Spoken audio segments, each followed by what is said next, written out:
kon nag bu fekkoon bàyyi nga ñu kon te xëy alors bu ko defee lu mel noonu moo am ci mbirum Kounkandé.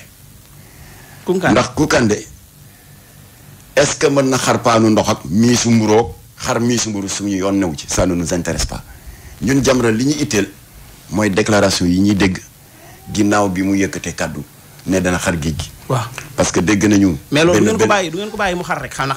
loolu mu benn fitna bu muy indi di. bu ko mënee xar parce que il paraît qu'il y a eu des menaces wala. alors léegi ñu dégg ci réseaux sociaux yi ñëpp a gis nañ ko benn vidéo de 4-5 minutes ay jeunes lébu qui se réclament de Soumbédioune tëkku ko. ne ko ñu ngi lay xaar de pied ferme. dès le lendemain ay mbokkam yu askanoo Kolda def benn déclaration ne ñun dinañ ko gunge ñoo koy gunge ba Soumbédioune. waaw imaginel ñaari camp yooyu daje. waaw mën na yëpp. waaw mën na di problème. deret tuuru. c'est vrai moo taxoon ma dem seeti ko. d'accord léegi nag seeti bi toppatoo ma ndax mën na xar paanu ndox ak miisu mburu intéressé wu ma. seeti bi ma ko seeti mooy ni ñu mën a def ba fitna ji tegu ci suuf. maanaam ba bañ koo ñaari communauté déedéet non pour ñaari communauté yi. parce que ay mbokkam Kolda. waaw ñu déggee waa Soumbédioune ba mu taxaw fii teg fi tànkam. voilà ba tëkku ñoom it dañuy ñëw dañuy xeex ak ñee. voilà xar gi moom waxagul ko. alors bu ko defee. loolu moo doon suñu itte waaye ay xar miisu mburoog yooyu. intéressé bu ko neexee mu xar bu ko neexee mu bañ a xar moo xam. bu ko defee comme que nous on a été mal compris. parce que man maa def exprès génne ko ci réseaux sociaux yi xam nga ko am loo kuy nëbb dara doo ko génne. alors dama doon sondé mais comme que nit ñi neneen lañ ko gisee. maa ngi répété fii ci antenne Sud FM. baatu Kocc Barma bu am solo boobu te man ci loolu laa tënku. lu Kocc wax nee na seetaan moo dàq ci ndaje. léegi da ngay kon nag pour Jamra la page Kounkandé est tournée. on a d'autres priorités aca laaj loolu nekkatuñ ci waaw kon loolu rëcc na. waaw am naa beneen laaj ci actualité bi ngay wax. parce que itam Mame Makhtar daa mel ne combat yi muy mën a bari na lool. rawatina digganteem ak série yi. doon naa ko fi dégg moog waa Mborodi ca maîtresse d'un homme marié. moog waa Evenpro. ci ñaari yoon ci infidèle ak bu mujj bi. maanaam lan moo xewaat ba nga jóg. waaw xam nga d'abord dafa baax ñu leeral. si pour seen suñu mbokk auditeur Sud FM. que Jamra pankul doojul waane bu day ni di bëgg comme ni ñu ko seen yeneen naataangoo di ñu ko tooñee. di ériger wu en directeur de la conscience. wala gendarme de la morale de qui que ce soit. pourtant gendarme de la morale gi la gën a nuru nag. voilà d'ailleurs sax yàpp sénégalais yi la sax yàpp sénégalais yi sax. ak ku xam sénégalais. son attachement aux valeurs de démocratie et de liberté d'expression. yàpp sénégalais weesuwul. nga bëgg a utal sénégalais ku koy tànnal lu mu war a xool ak lu mu war a fu mu war a xool. d'accord kon ñun suñu taxawaay du dara. lu taxawaay taalibe. ndax sanga bu tedd bi Seydina Mohamed moo ne ginnaaw boo leen matalee seen juróom yu ponk yi. diine shahadaat.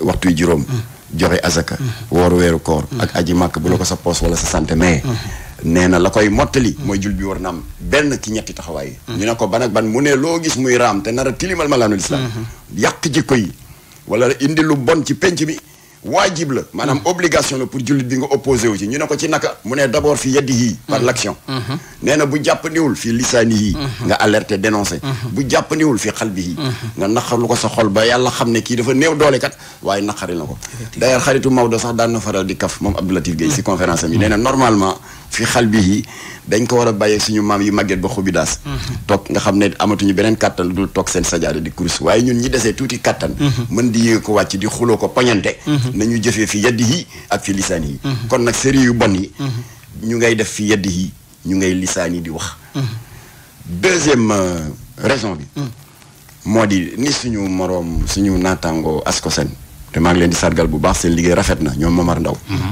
nekk di ñu xoolal ñun consommateurs yi lépp loo xam ne tooke la nar indi lorange ci wàllu santé ba bi ci mujj seen jàlloore daaw ceeb bu bon boobu ñuy wax buffalo nga xam ne dañ ko jaxase avec des cristaux de gel c'est cancérigène ginnaaw yàlla ak taxawaayu Ascosen moo tax état bi ubbi ci bëtam saisir des centaines de tonnes que fi importé ñu fugg ko 40 millions d'amende loolu ñoom Momar Ndaw di def ñun jàpp nañu ne du ceeb bu bon bi rek ak tamaate bu varié bi ak boîte de conserve yi périmé rek mooy produit de consommation les dérives audiovisuelles yi dugg ci yóoru xale yi di dem ci seeni xol di fa banaliser ngóor jigéen comme série boobu ñu xeex te Babacar Diagne jàppale na ci ñu di ko wax réewu leen di wane des acteurs góor jigéen ema yu di damma loxo di regeju boobu ëpp naa alors xale yi yàgg di ko seetaan ñu di ko jaarale ci ay kaf naan yow na nga def ak nangam alors dafay dem ba jur loolu ngeen tuddee yéen les techniciens du marketing digital. L'influence subliminale de l'image. C'est-à-dire nit ki lu mu tàmm di gis muy jaar ci kaf dafay mujj dem ba nekk lu normal kon suñu taxawaay loolu moo ko waral. D'accord ñu ne kon nag ku ñu ci fekk fa lillahi alhamdi ku ñu ci fekkul itam ñu wéttali kooku yàlla ndax du ñu nangu ay lobby financier laqatu ci derrière les producteurs audiovisuels di jàllale ci penc mi ay messages homosexuels ay di def l'apologie de la fornication di daganal am jëkkër am juróomi far jaadu na ba mu nar a nekk lu ordinaire ba ñu def ko aada mu yàq liggéey bi fi mag ñu baax ñi tëdd Touba Tivaouane Ndiassane Thiénaba Niassène Medina Baye Layène famille omarienne Baye ñun duñu ko nangu ndax mag ñooñu ku ci nekk ci ñoom bi ngay laat wuy ji sa borom wax nga bàyyi fi bind nga bàyyi fi jëf nga bàyyi fi mënuñu leen fay ndax koo xam ne moo la xamal xaala laahu yàlla nee na xaala rasulullah boo doon liggéey ngir dund di ko jox doo ko fay kon ni ñu leen mën a fay seen bor mooy delloo leen njukkal delloo njukkal bi mooy lan mooy ñun taalibe yu ñàkk solo yi ñu joxante loxo séq ndono li ba ku ko bëgg a xajamal mbaa nga bëgg ci xëpp suuf ak koo mën a doon lobby homosexuel lobby franc-maçon ak lobby yi nekk derrière les producteurs de séries télévisées koo mën a doon ñu jóg kem kattan jàmmaarloo ak yow mu jaral ñu ne alors loolu moo waraloon nag suñu premier jàmmaarloo Maodo mi fekk na ko boobu Maodo nge ca rajo boobu ma lay wax c'était au mois d'août 2000 te loolu dafay prouver ne contrairement ak si li sa yenn naataangoo di wax naan Jamra day acharné wu contre diw Jamra day acharné wu contre tel producteur alors c'était au mois d'août 2000 Canal Horizon moom la ñu jàmmaarloo woon xam nga mën nga jàpp ne canal yoonu kenn newu ci parce que c'est une chaîne privée cryptée ku fayul doo xool waaye bu ñu fàtte ñoom amoon nañ benn technique de marketing boo xam ne entre 18h et 20h moom la ñuy tuddee woon les heures de diffusion en clair dañ ko daan maye.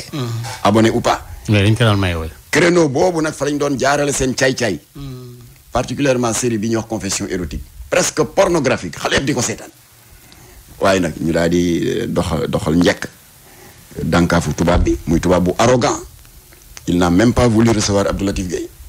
ñun ñu woote marche mbedd yu fees del ñu def marche bu mucc ayib. fan yëpp maa ngi génne photo yi ci sama page Facebook ba marche ba jeexee ministre de tutelle bi ministre de la culture mu ngi may dégg parce qu'il est vivant Mamadou Diop Decroix di ko gërëm ndax amoon na ci taxawaay bu rafet mu recevoir ñu jox ko mémorandum bi wax ko yu bon yi canal di def ba ñu pare ñu daal di jëm immeuble FAD boobu si defee ma nga fa nekk ñu dem dernier étage le président du ASCA au conseil de l'audiovisuel c'est mooy ancien touru CNRA.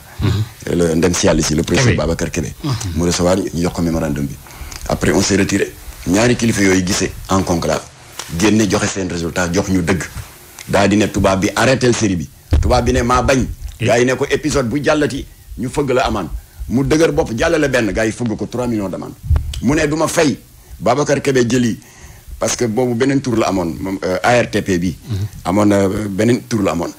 pour que ñooñu dem couper le signal bi mu gisee ne caaxaan faaxe mu daal def chèque fay arrêté série bi mais loolu c'était en 2000 au mois d'août 2000 ça fait 21 ans boobu ay marodi juddoogul Evenprod bi wasaare mbon à travers infidèle juddoogul seen actrices yi ñu ci bari ñu ngi woon école la di ABCD ak ñoo xam ne ñu ngi doon doog a fer namp kon ñun ba ñu tàmbalee di xeex ñaaw teef yi saay-saay di jaaree ci télé yi pour yàq penc mi ak yàq jikko yi yàgg na ba ñu fa jógee en 2010 te ñoom erreur la rek parce que du seen jikko Walfadjri jàmmaarloo nañ ak moom ñu déposer plainte boobu CNRA ki ko jiite woon as ndaw ju jàmbaare bu ñuy wax Nancy Ndiaye la moom tam mu jox ñu dëgg muy benn série bu ñuy wax tur yi rek atte na boppam le business du sexe kooku tam dankaafu leen leneen arrêté leen xam naa moom Maxtaar dinañ am problème mu temps ñoom ñu ne du ñu arrêté fi nga jëlee affaire bi mu ne leen série bu fa jaar ñu amaan mu jàllale benn ñu fëgg ko 5 millions d'amende mu ne fayuma Nancy Ndiaye ooy ARTP ñu ñëw ak seen matériel pour couper le signal mu daal di fay série ba arrêté bi may cité parce que bi may mujjee cité parce que y en a beaucoup te temps baa ngi dem mooy Sen TV ñoom doon nañ fi jàllale benn production bu tudd Kawteef ay dagg yi saaga ndey rek la nga toog a sa doom ak say jarbaat sa biir salle actrice yi di saagante loolu bokkul suñ cosaan ñu dal seen kaw plainte boobu Babacar Touré la fa fekk ndeysaan yàlla na ko yàlla yërëm parce que fii ñu toog tey këram la Babacar Touré ne Sen TV arrêté leen ñu ne non pourtant on a signé des contrats avec des mu ne non ay saaga ndey moom loolu moo mënoon ne arrêté ñu daal di ko arrêté te 2 épisodes rek def kon nag c'est une longue tradition maanaam yéen mbir mi du ngeen ci gan duñ ci gan léegi Ali Kalaj bi nag mu di lii lëmbee réew mi dafa am producteur de série bu bees bu dëgër bopp muy Evenprod ku ñeme maa tey moo jóg tàmbali indi fem boo xam ne mu di pour ut xaalis naa choqué daaw la ñu jëkk jàmmarloo ak moom déposer plainte ci benn séquence boo xam ne ñëpp ko gis te ñaawlu ko mu di si série infidèle as ndaw soo xam ne ci ni scénario bi tëdd dafa bëggoon gàntal faram bi ko doon sàkku gàntal ko sous prétexte que dafa nekk ci période règle waaye amul naka la koy gàntale lu dul am ñàkk jom gu day ni dugal loxoom ci silibam génne benn coton hygiénique bu tax ripp ak deret naan ko gis nga li ma la doon wax ngi dama amee règle Evenprod tooñ na mbooleem jigéen. ça c'est grave parce que la femme sénégalaise daf leen a ñàkkal fayda waaw. mais boobu jàlloon na boobu n'est-ce pas kii woon ngeen ko. porté nañ ko plainte arrêté nañ si kii boobu. waaw boobu moom jàlloon na léegi bu bees bi. ba ñu def ba ñu moom la moo waaw boobu loolu moo jur li ba mu defee loolu. Babacar Diagne jox ñu dëgg. dóor ko mise en demeure ci wàllu sanction audiovisuelle. sur le plan pénal dafa mel ni sursis. ba pare nag Evenprod signé engagement ne épisode yi ñëw jël na engagement ne dana ci segg lépp luy obscénité. ñëpp daal di dem dellu nekk seen i ité. ndekete da doon nelawloo nit ñi. loolu tubaab di wax reculer pour mieux sauter moom la def. ndax semaine bii ñu génn mu génne benn bande annonce boo xam ne la fa nekk teggin mayewul ma di ko répété fii ci Sud FM. alors loolu moo waral nag cette fois-ci ñu attaqué ko ak doole dootul jàmm rek. est-ce que am ngeen information. yéen fukki kuréel bi maam. waaw est-ce que am ngeen information parce que dafa mel ne lu mujj li nii nekkul loo xamante ne luñ diffusé ci télé la wala YouTube version bi ma ci jot dañoo wax ne ci benn application la nekk boo xam ne ku fay dugg di ko seetaan da ngay fay ñoom sax bu demoon bay jàll ci télé ak wala muy dugg ci YouTube bi loolu dañ ko ciy dindi beneen bi ci def CNRA bi ngeen déposé plainte yi CNRA moom yaakaaruma ne li muy saytu YouTube bi ci la bokk wala application donc privé yi nga xam ne abonné mooy tax nit dugg seetaan fa ci lay bokk. waaw yi nga wax yëpp tontu baa ngi ci li ma lay bëgg a wax. bii yoon dañ ko song ak doole. Jamra wéetatul. ñeent fukki kuréel ak juróom-ñett. le comité de défense des valeurs morales. bu sëñ Bassirou Mbacké Cheikh Astou Fall signé na plainte bi. yónni na benn jabari ñoom bu nekk fii Dakar ñu di ko wax Adama Mbuub te bokk ànd sàmm jikko yi.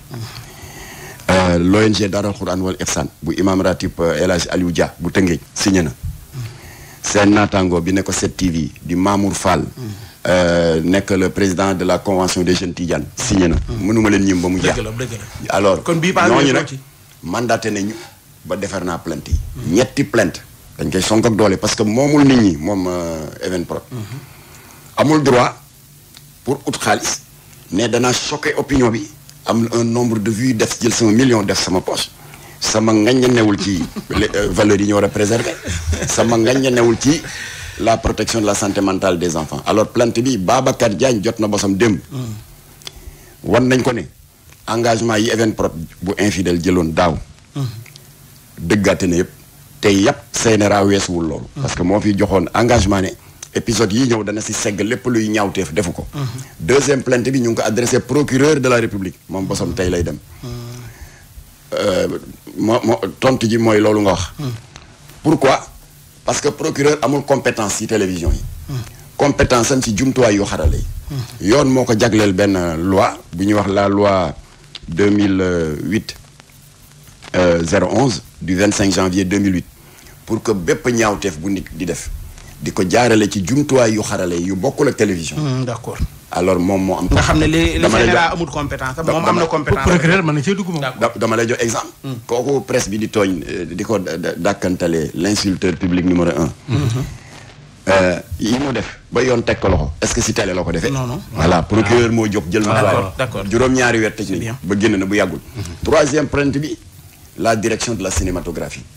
pourquoi parce que daaw direction cinématographie dafa yónnee benn bataaxal à tous les producteurs de série ba jox ñu ñun sax copie ñun ñuy faral di jàmbat mu wax ni mu ngi dànkaafu producteurs de série yi pour ñu sàmmonte avec la loi 2002 18 bi wax ni 2018 du 15 avril 2002 qui fait obligation à tout producteur cinématographique ou télévisuel de se conformer à la loi qui voudrait une demande d'autorisation préalable avant tout tournage yooyu yëpp Evenprod daf ko dëggaate nappaaja ko jalgati alors plainte yi bu demee nag dina xam ne dëkk bi am na yoon ñun xañuñu leen ñu def seen liggéeyu producteur de série liggéey bu noble la liggéey produit ay film cinématographique lu noble la waaye y a des producteurs Ousmane Socé Diop Djibril Diop Mame Beyti